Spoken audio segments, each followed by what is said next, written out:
తేజ్ న్యూస్కి స్వాగతం. కుత్బుల్లాపూర్ నియోజకవర్గం రావుల శేషగిరి.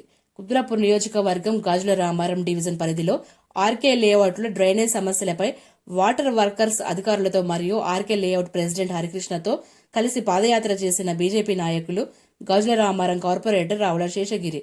ఈ కార్యక్రమంలో మేడ్చల్ అర్బన్ జిల్లా అధికార ప్రతినిధి రచ్చ చక్రధర్, కాలనీ వాసులు తదితరుల నాయకులు పాల్గొన్నారు.